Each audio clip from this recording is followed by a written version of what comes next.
दर महिन्याला P&L balance sheet, cash flow, working capital आणि बेसिक रेशिओज हे जर पाहिले नाही तर काही उपयोग नाही. रेव्हेन्यू आणि प्रॉफिट हे इल्युजन आहे. खूप मोठं बोल्ड स्टेटमेंट आहे, पण या ठिकाणी जे येणार आहेत ते सांगतील. परत एकदा सांगतो, लिहून घ्या. रेव्हेन्यू आणि प्रॉफिट वर बिझनेस जर तुम्ही मेजर करत असाल हे खूप मोठं इल्युजन आहे. मॅनेजमेंट डॅशबोर्ड पूर्ण बिझनेस मोबाईल वरती घेऊन देतो थ्रू पॉवर BI. आम्ही परफॉर्मन्स मॅनेजमेंट दाखवतो तुम्हाला.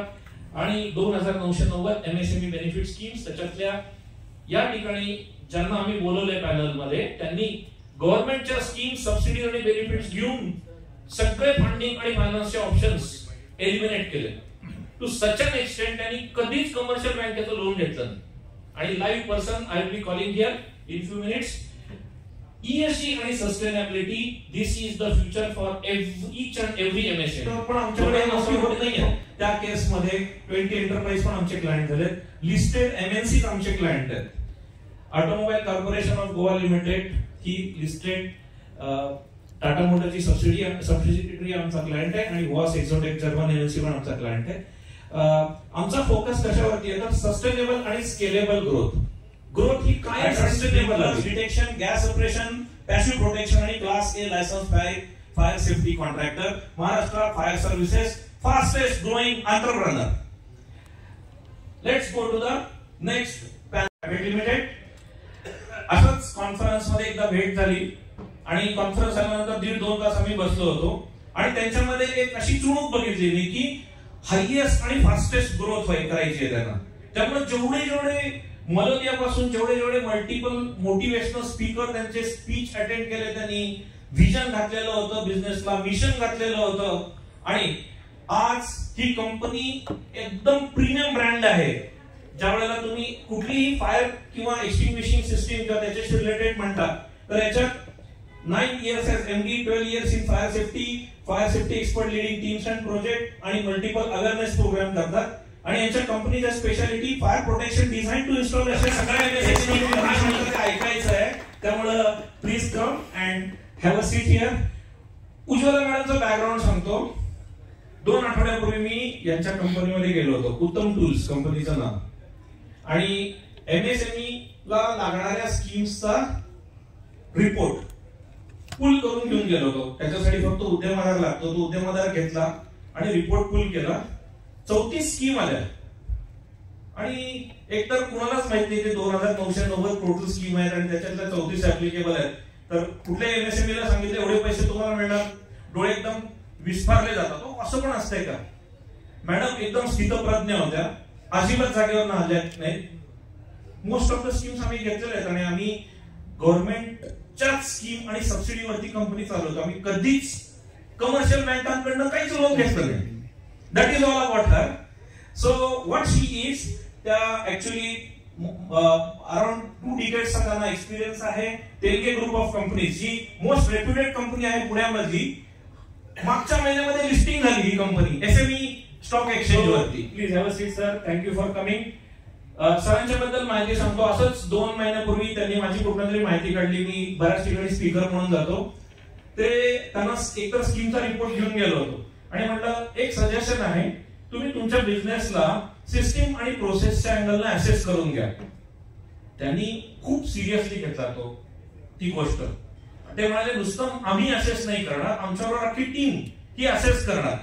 आणि अगदी ताजी काल त्यांनी टेस्ट घेतलेली आहे. आणि काय झालेलं आहे ते त्यांनी ओपनली सांगायचे. सर जे काय ते फॅक्ट सांगा. जर काही त्याच्या टेस्ट मध्ये something is wrong please take that also, no problem. So he is a co-founder and managing director of Scan Electronic System.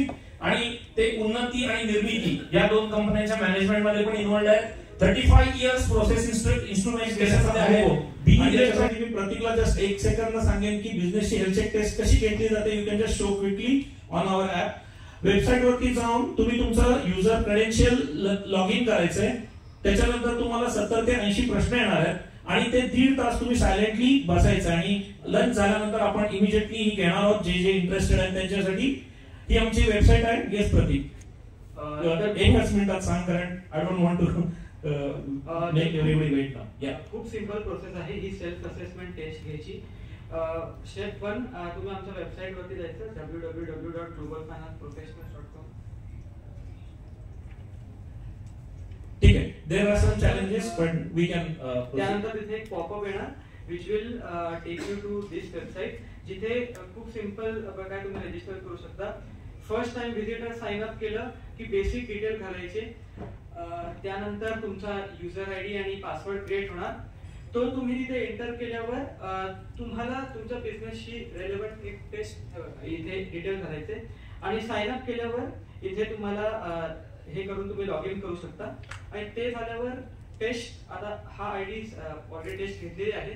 Taste घेतल्यावर तुम्हाला तुमच्या बिझनेसचे रिझल्ट दिसणार 3 प्रकारे.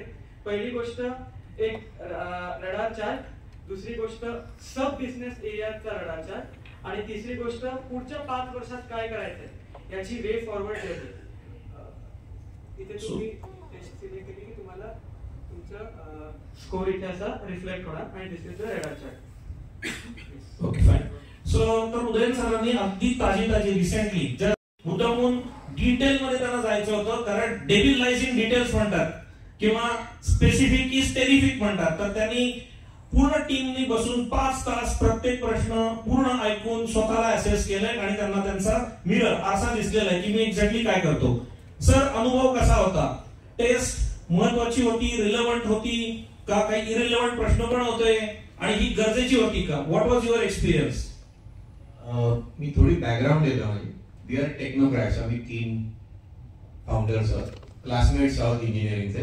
1992 मध्ये मी बिझनेस चालू केलाय. Electronics equipment design, develop, manufacture, supply, commission, support, everything in single house. आम्ही ज्या काळात हे बिझनेस चालू केला तेव्हा अशी एक गमतीने म्हण होती की चोरी केली तर 1 इन्स्पेक्टर मागे लागतो आणि बिझनेस चालू केला तर 21 इन्स्पेक्टर मागे लागतात. तर त्या काळापासून आणि त्यातून आम्ही फर्स्ट जनरेशन एंटरप्रेनर्स आहोत. म्हणजे तिघही कॉलेज क्लासमेट्स आहोत आणि तिघांनी ठरवलं बिझनेस चालू करायचा आहे. घरातनं पहिला प्रश्न आला, बाबा बघ जरा, आधी तर घरात कोणी बिझनेसमन नाही, तू बिझनेस चालू करतोयस, ठीक आहे, चांगली गोष्ट आहे, प्रयत्न कर, त्यातून पार्टनरशिप मध्ये करतोयस म्हणजे मग काय किती दिवस टिकेल. तर आम्ही तिघेही पार्टनर्स गेले 33 वर्ष एकत्र आहोत. Is the result. याची काही कारण आहेत. व्यवसाय करताना आम्हाला काही गोष्टी अशा जाणवल्या की खरंच इच्छा आहे का. मी एक आज आपल्याकडे सुरुवातीला एकाने एक लेक्चर दिलं, इलेक्ट्रॉनिका फायनान्स. ते इलेक्ट्रॉनिकाचे मालक आहेत ते रत्नबारकी सर जे होते इलेक्ट्रॉनिक, त्यांनी एका याच्यात सांगितलं, तुम्हाला तीव्र इच्छा असेल, त्याला शब्द इच्छाला त्यांनी वेगळा वापरला होता, तुम्ही नाही घेतली तर तरच तुम्ही व्यवसाय करू शकता. आणि तशी होती आमच्यात. आम्ही तो व्यवसाय ज्या क्षेत्रात करतोय आज इलेक्ट्रॉनिक्स, मला वाटतं काही थोडी क्षेत्र आहेत की ज्याच्यात इतका चेंज झालेला आहे आणि आज अजूनही होतोय. म्हणजे आमच्या क्षेत्रामध्ये मी आज एक काहीतरी डेव्हलप केलं असं म्हणेपर्यंत ते कदाचित ऑब्सिक्यूट झालेलं असतं किंवा माझं जे डिझाईन आहे ते मी इम्प्लिमेंट करून कस्टमर पर्यंत जातो तोपर्यंत ती आयसी. Show you the MIS dashboard the way it was implemented.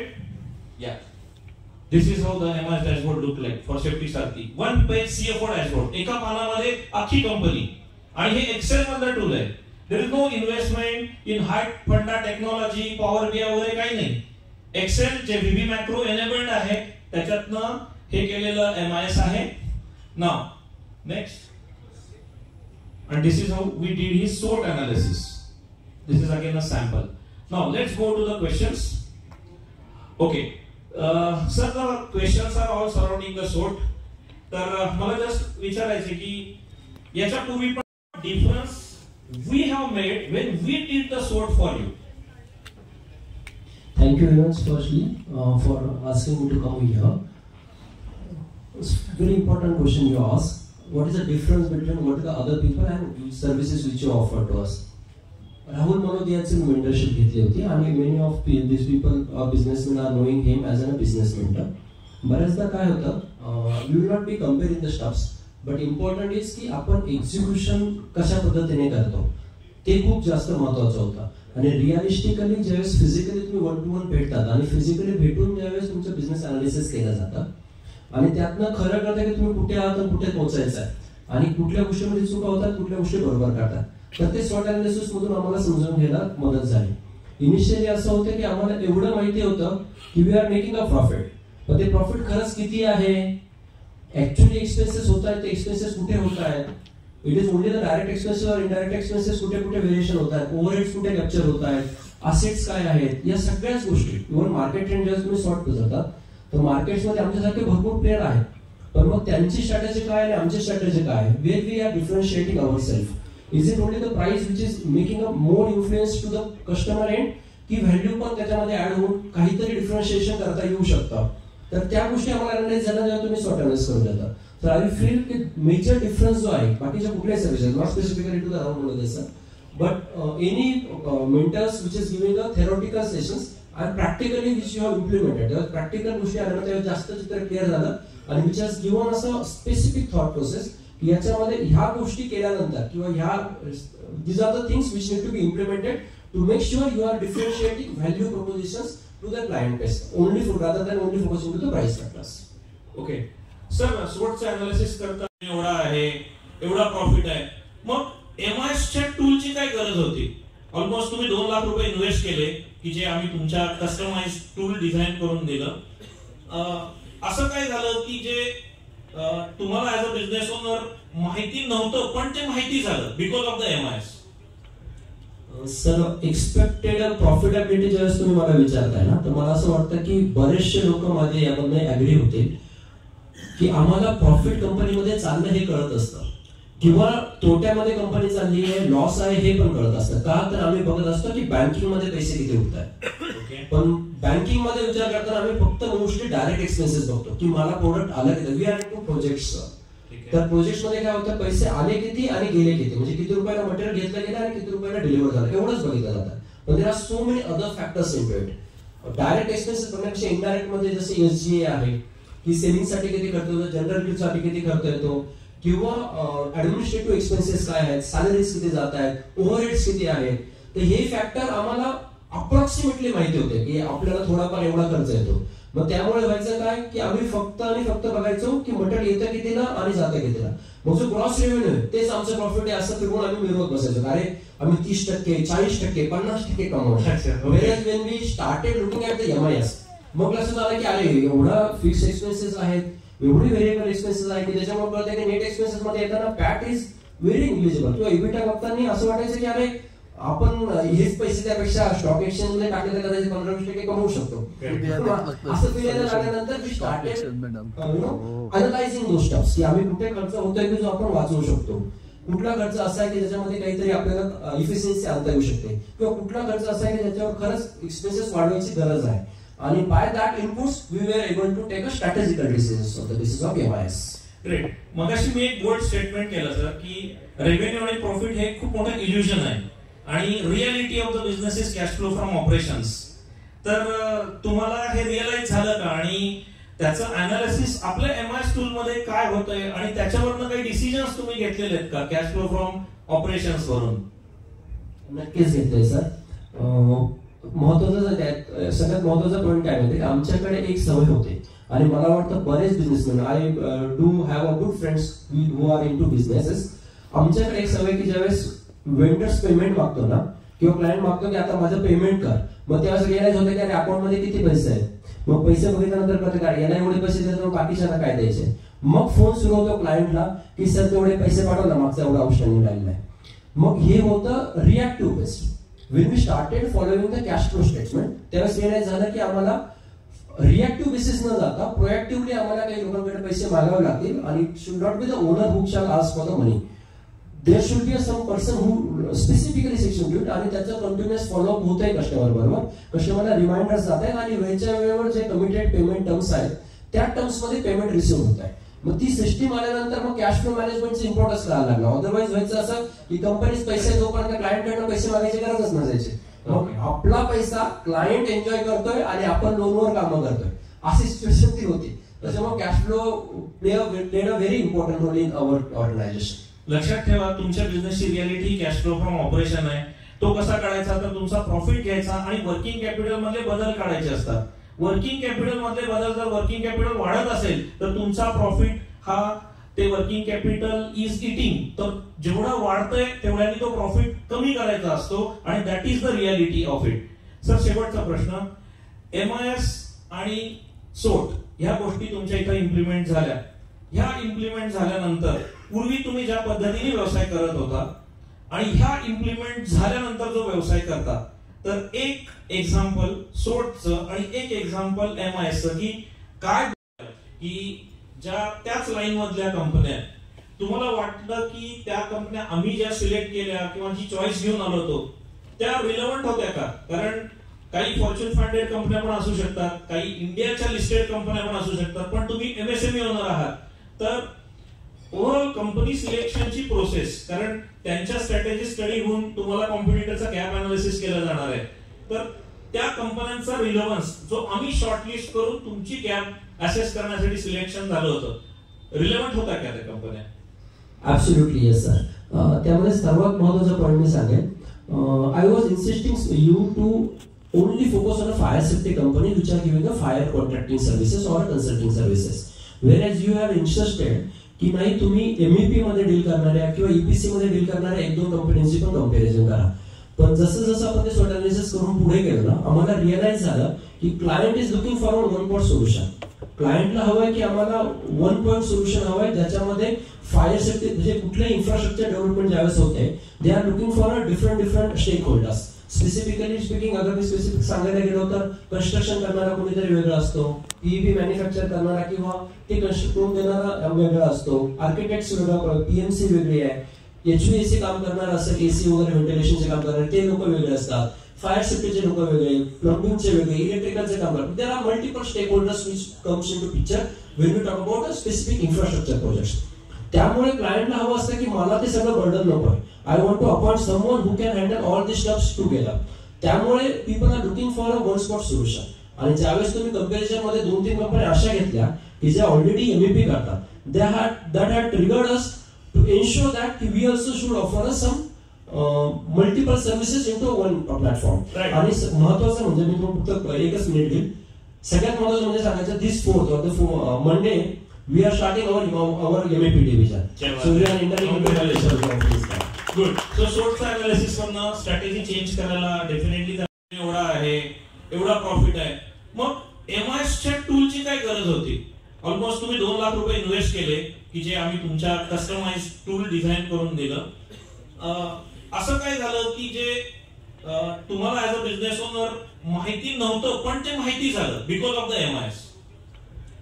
Sir, expected profitability ज्यावेळेस तुम्ही मला विचारताय ना, तर मला असं वाटतं की बरेचसे लोक माझे यामध्ये अग्री होतील की आम्हाला प्रॉफिट कंपनीमध्ये चालणं हे कळत असतं किंवा तोट्यामध्ये कंपनी चालली आहे, लॉस आहे हे पण कळत असतं. का तर आम्ही बघत असतो की बँकिंग मध्ये पैसे किती उठतात, पण बँकिंग मध्ये विचार करताना आम्ही फक्त मोस्टली डायरेक्ट एक्सपेन्सेस बघतो की मला प्रोडक्ट आलं किती. We are into projects. तर प्रोजेक्ट मध्ये काय होतं, पैसे आले किती आणि गेले किती, म्हणजे किती रुपयाला मटेरियल घेतलं गेलं आणि किती रुपयाला डिलिव्हर झालं एवढंच बघितलं जातं. पण there are so many other factors into it.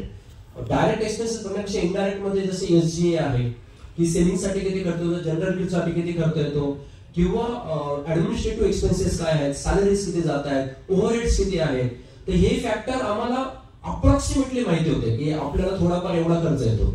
मग त्यामुळे व्हायचं काय की आम्ही फक्त आणि फक्त बघायचो की मटेरियल येतं कितीला आणि जातं कितीला, मग जो ग्रॉस रेव्हेन्यू आहे तेच आमचं प्रॉफिट आहे असं फिरवून आम्ही मिळवत बसायचो. अरे आम्ही 30%, 40%, 50% कमवतो. Whereas when we started looking at the MIS, मग लक्षात आलं की अरे एवढा फिक्स एक्सपेन्सेस आहेत, एवढी व्हेरिएबल एक्सपेन्सेस आहे की त्याच्यामुळे कळतं की नेट एक्सपेन्सेस मध्ये येताना पॅट इज व्हेरी निग्लिजिबल. किंवा EBITDA बघताना असं वाटायचं की अरे आपण हेच पैसे त्यापेक्षा स्टॉक एक्सचेंज मध्ये टाकले तर कदाचित 15-20% कमवू शकतो. असं फील यायला लागल्यानंतर वी स्टार्टेड अनलायझिंग दोज स्टफ्स की आम्ही कुठे खर्च होतोय की जो आपण वाचवू शकतो, कुठला खर्च असा आहे की ज्याच्यामध्ये काहीतरी आपल्याला इफिशियन्सी आणता येऊ शकते, किंवा कुठला खर्च असा आहे की ज्याच्यावर खरंच एक्सपेन्सेस वाढवायची गरज आहे. आणि by that inputs we were able to take a strategical decisions on the basis of MIS. Great. मगाशी मी एक बोल्ड स्टेटमेंट केलं सर की रेव्हेन्यू आणि प्रॉफिट हे खूप मोठं इल्युजन आहे आणि reality of the business is cash flow from operations. तर तुम्हाला हे रिअलाइज झालं का आणि त्याचं अनालिसिस आपल्या एमआयएस टूल मध्ये काय होतंय आणि त्याच्यावरनं काही डिसिजन्स तुम्ही घेतलेले आहेत का कॅश फ्लो फ्रॉम ऑपरेशन्स वरून? नक्कीच घेतलंय सर. महत्वाचं सगळ्यात महत्वाचा पॉईंट काय माहिती, आमच्याकडे एक सवय होते आणि मला वाटतं बरेच businessman, I do have a good friends who are into businesses. आमच्याकडे एक सवय की ज्यावेळेस वेंडर्स पेमेंट मागतो ना किंवा क्लायंट मागतो की आता माझं पेमेंट कर, मग त्यावेळेस रिअलाइज होतं की अरे अकाउंट मध्ये किती पैसे आहेत. मग पैसे बघितल्यानंतर कळतं काय याला एवढे पैसे द्यायचे मग बाकीच्यांना काय द्यायचे. मग फोन सुरू होतो क्लायंटला की सर तेवढे पैसे पाठव ना, मागचा एवढा आउटस्टँडिंग राहिलेला आहे. मग हे होतं reactive based. when we started following the cash flow statement, त्यावेळेस रिअलाइज झालं की आम्हाला रिॲक्टिव्ह बेसिस न जाता प्रोएक्टिव्हली आम्हाला काही लोकांकडे पैसे मागावे लागतील आणि it should not be the owner who shall ask for the money. There should be some person who specifically section do it आणि त्याचं कंटिन्युअस फॉलोअप होत आहे कस्टमर बरोबर. कस्टमरला रिमाइंडर्स जात आहेत आणि वेळच्या वेळेवर जे कमिटेड पेमेंट टर्म्स आहेत त्या टर्म्स मध्ये पेमेंट रिसिव्ह होत आहे. मग ती सिस्टीम आल्यानंतर मग कॅश फ्लो मॅनेजमेंटचं इम्पॉर्टन्स कळायला लागला. अदरवाईज व्हायचं असं की कंपनीज पैसे जोपर्यंत क्लायंटकडनं पैसे मागायची गरजच नसायची. मग आपला पैसा क्लायंट एन्जॉय करतोय आणि आपण लोनवर कामं करतोय अशी सिच्युएशन ती होती. त्याच्यामुळे cash flow played a very important role in our organisation. लक्षात ठेवा तुमच्या बिझनेसची reality cash flow from operation आहे. तो कसा काढायचा तर तुमचा प्रॉफिट घ्यायचा आणि वर्किंग कॅपिटल मधले बदल काढायचे असतात. वर्किंग कॅपिटल मधले बदल जर वर्किंग कॅपिटल वाढत असेल तर तुमचा प्रॉफिट हा ते वर्किंग कॅपिटल इज इटिंग, तर जेवढा वाढतंय तेवढ्याने तो प्रॉफिट कमी करायचा असतो आणि that is the reality of it. Sir शेवटचा प्रश्न, एमआयएस आणि सोट ह्या गोष्टी तुमच्या इथे इम्प्लिमेंट झाल्या. ह्या इम्प्लिमेंट झाल्यानंतर पूर्वी तुम्ही ज्या पद्धतीने व्यवसाय करत होता आणि ह्या इम्प्लिमेंट झाल्यानंतर जो व्यवसाय करता, तर एक एक्झाम्पल सोटचं आणि एक एक्झाम्पल एमआयएसचं की काय बद्दल सांगायचं तर it is very tangible changes we have made. As I said की on this 4th we are starting our MEP division आणि वी रिअलाइज की one solution is required for excellent. तर ते that was outcome of the thought. Okay. आणि MIS झालं सांगायचं झालं तर एमआयएस मध्ये आम्हाला कळायला लागलं की ऍक्च्युअल खर्च किती आहे, ऍक्च्युअल प्रॉफिट किती आहे, रादर दॅन फक्त असं वाटायचं की कारण पैसा अकाउंट मध्ये दिसायचा पण तो पैसा खरंच डायरेक्टरच्या एक्सपेन्सेस किंवा डायरेक्टरच्या कडनं आलाय, बँकेकडनं आलाय की खरंच ऑपरेशन मधून येतोय. मग आता ते कळालं की ऑपरेशन मधून आलेला पैसा हा खरा पैसा आहे. कुठेतरी माझ्या डायरेक्टर्स कडनंच पैसा टाकतोय किंवा बँकेकडनं पैसा येतोय आणि मग त्यावर आम्ही सांगतोय की लाल करत नाही we organisation is doing very well. तर तो नुसतंच रेव्हेन्यू बघून फायदा नाहीये, it has to be from the operation. तर तो मेजर चेंज आम्हाला एमआयएस मुळे झाला. Okay great. सो समरी अशी आहे की स्ट्रॅटेजिक डायरेक्शन राईट. त्याच्यात 6 capital subsidy, 2 credit guarantee, 2 exemption, 1 export incentive, 6 incentive, 3 income tax, 1 indirect tax, 3 loan, 3 non monetary आणि 7 रिएम्बर्समेंट. आता उज्ज्वला मॅमना क्वेश्चन आहे. उज्ज्वला मॅम, ज्यावेळेला हा रिपोर्ट तुम्हाला दिला गेला सगळ्यात सुरुवातीला तुम्हाला काय वाटलं? तुम्हाला काही या रिपोर्ट मधून नवीन काही स्कीम्स आल्यात असं काही तुम्हाला जाणवलं का? तुम्ही ऑलरेडी ह्याच्यावरती फुल्ली फोकस असल्यामुळं तुम्हाला जे माहित आहे तेच सगळं ह्याच्यात आहे. So what was your reaction when you सॉ दिस report first time? First of thank you Yogesh sir for इन्व्हाइटिंग me. Actually first जेव्हा योगेश सरांची मीटिंग झाली आमच्यासोबत त्यावेळेला सरांनी हा रिपोर्ट दिल्यानंतर आम्हाला 34 स्कीम आल्या होत्या. तर त्यातल्या ऑलमोस्ट आम्ही 70% स्कीम त्याबद्दल आम्ही अवेअर होतो. 30% स्कीम ज्या आहेत की ज्या योगेश सरांची मीटिंग झाल्यानंतर आम्हाला काही स्कीम अवेअर झालाय. दॅट इज इन्सेंटिव्ह स्कीम असेल, क्रेडिट गॅरंटी स्कीम असेल. तर अशा स्कीम आहेत त्या आम्हाला योगेश सरांनी अवेअर करून दिल्या. एक्झिस्टिंग ज्या स्कीम होत्या ज्या की आम्ही मशिनरीच्या सबसिडी घेत होतो आणि लोन्स असेल म्हणजे सिडबी कडनं आम्ही सिडबी थ्रू खूप साऱ्या स्कीम घेतलेल्या आहेत. आरआयज असेल, प्रथम असेल, स्टेप असेल. तर अशा खूप साऱ्या स्कीम आम्ही सिडबी कडनं घेतलेल्या आहे आणि त्याबद्दल आम्ही अवेअर होतो. मोस्ट ऑफ दी स्कीम आहेत की त्या योगेश सरांनी आम्हाला माहिती दिल्या. तर मी फ्रँकली सांगतो 60 ते 70% स्कीम ऑलरेडी मॅडमना माहिती होत्या आणि त्यांनी घेतल्या होत्या. आणि ही अशी एक ऑर्गनायझेशन आहे ज्यांनी कमर्शियल बँकेकडनं 1 रुपयाचं लोन घेतलेलं नाहीये आणि जे काही घेतलेलं आहे हे पूर्ण गव्हर्नमेंटचे लोन, सबसिडीज आणि इन्सेंटिव्ह वरती कंपनी ते इफेक्टिव्हली चालवतात. तर मॅडम तुम्ही जे खेड शेवापूरला आपलं युनिट आहे त्याच्यासाठी जे काही बेनिफिट घेतले तर त्याच्याशी रिलेटेड अनुभव सांगा. सगळ्यात सुरुवातीला तुम्ही किती पर्सेंटेज बेनिफिट घेतला गव्हर्नमेंट कडून, तो बेनिफिट घेण्यासाठी काय चॅलेंजेस आले तुम्हाला? Was it really easy process? पण कारण लोकांना, बऱ्याच जणांना वाटतं की गव्हर्नमेंटच्या स्कीम्स किंवा इन्सेंटिव्ह द्यायचं म्हणजे कोणाला तरी पैसे घालून द्यायचे आणि आपल्यासाठी नाहीच आहे, सगळं व्हाईट वॉश आहे. ही कॉमन अंडरस्टँडिंग आहे, करेक्ट? ओके, त्याच्या संदर्भात जे आहे ते फॅक्ट सांगा मॅडम तुम्ही. ऍक्च्युली तेलगी ग्रुप ऑफ कंपनीची मनाटूस प्रायव्हेट लिमिटेड कंपनी शिरवळ येथे आहे. ऍक्च्युली ते डी झोन मध्ये मोडतं, तर 70% सबसिडी आम्ही घेतलेल्या आहेत त्याचे बेनिफिट्स. म्हणजे अंडर कन्स्ट्रक्शन फर्स्ट फ्लोअर झाला की आम्ही त्याला सबसिडीचे बेनिफिट घेतले, सेकंड फ्लोअर झाला की त्याला सबसिडीचे बेनिफिट्स घेतले आणि सबसिडी आम्हाला 6 मंथ मध्येच त्याच्या अकाउंटला क्रेडिट भेटलेलं आहे. पैसे द्यावे लागले किंवा काही तुम्हाला त्रास झाला गव्हर्नमेंट कडून?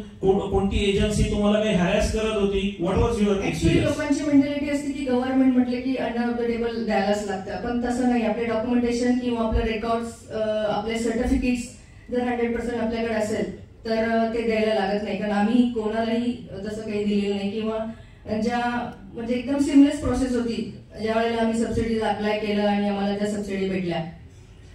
तर 70% आम्ही सबसिडीचा बेनिफिट घेतलेला आहे तिथे शिरवळमध्ये. ओके, आपण थोड्या दुसऱ्या स्कीम बद्दल बोलू. प्रतीक थोडंसं वरती जा. तुम्ही अदर दॅन कॅपिटल मध्ये आपण बघितलं 70% तुम्ही प्लांट, मशिनरी, इक्विपमेंट, बिल्डिंगचे पैसे परत घेतले. क्रेडिट गॅरंटी किंवा लोन याच्यात तुम्ही सांगितलं की सिडबी वरती तुम्ही एक्सक्लुझिव्ह डिपेंड राहिला की जी गव्हर्नमेंटची बँक आहे. आता या ठिकाणी काही नॉन मॉनिटरी सपोर्टच्या पण स्कीम आम्ही, हा आमचा रिपोर्ट आहे जो काढून देतो, त्या आलेल्या आहेत आणि रिएम्बर्समेंटच्या पण स्कीम्स आलेल्या आहेत. ह्याचा काही बेनिफिट तुम्ही घेतलाय का? जसं फॉर एक्झाम्पल रिएम्बर्समेंट स्कीम मध्ये एक्झिबिशन्सला बरेच जण जातात आणि ते खर्च करतात, तर त्या रिलेटेड स्कीम्स तुम्ही घेतल्यात कारण त्याचा अनुभव कसा होता? सिमलेस होती प्रोसेस, लेंदी होती, कशी होती ती प्रोसेस? ऍक्च्युली आमचं हरियाणामध्ये एक युनिट आहे, उत्तम टूचं सेकंड ब्रांच आहे. तिथे आम्ही दिल्लीमध्ये एक एक्झिबिशन अरेंज केलं होतं, तर त्या एक्झिबिशनसाठी आम्हाला 100% पे करायला लागत होतं. तर त्याच्या आम्हाला 50% जे आहेत एक्झिबिशनचे चार्जेस, तर ते आम्हाला ती बेनिफिट भेटलेले आहे. आणि ते जी स्कीम होती तर त्याच्या ऍप्लिकेशनसाठी आम्हाला एक खूप छोटी प्रोसेस आहे की ऑनलाईन जाऊन आम्ही ऍप्लिकेशन केलं, तो फॉर्म सबमिट केला, पेमेंटचे रिसिप्ट अपलोड केले, डॉक्युमेंटेशन दिलं आणि आम्हाला एक विदिन 1 मंथ मध्ये आम्हाला ते पेमेंट रिफंड भेटला. ओके, बर मॅडम, म्हणजे आपल्याला जर बिझनेस एक्सपान्शन करायचं असेल, ग्रोथ करायची असेल, तर एमएसएमई किंवा आपण जे म्हणतो गव्हर्नमेंट, आता आपण एक्झिबिशन करतोय तर एक्झिबिशन साठी लागणारे आपल्याला जे एक्सपेन्सेस आहेत तर ते आपल्याला स्वतः बिअर नाही करायला लागत. तर त्यासाठी आपल्याला गव्हर्नमेंट काहीतरी सपोर्ट करतात आणि ते बेनिफिट्स प्रत्येकाने घ्यायला पाहिजे असं मला वाटतं. बरं मॅडम, लास्ट प्रश्न आहे तुम्हाला. आम्ही जो तुम्हाला हा डिटेल रिपोर्ट काढून दिला ज्याच्यामध्ये 34 स्कीम आल्यात, अशी कोणती योजना की जी आम्ही तुम्हाला सांगितली की जी तुम्हाला पूर्वी माहित नव्हती, आता माहित झाली आणि तो तुमचा आता ऍक्शनेबल म्हणून आलेला आहे? जसं फॉर एक्झाम्पल तुम्हाला ट्रेडमार्क सांगितलं, पेटंट सांगितलं, त्याच्यानंतर अजून काही तुम्हाला non monetary support related scheme जसं बारकोड प्रिंटरचं रिएम्बर्समेंट एक्झाम्पल, आणि बरेच इन्क्युबेशन रिलेटेड फॅसिलिटीज आहेत, जसं आपला तेलगे प्रोजेक्ट पण स्टार्टअप आहे.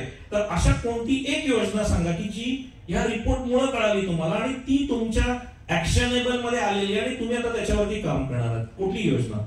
ऍक्च्युली इन्सेंटिव्ह जे आहे ते आम्ही आधी घेत नव्हतो. ग्रेट.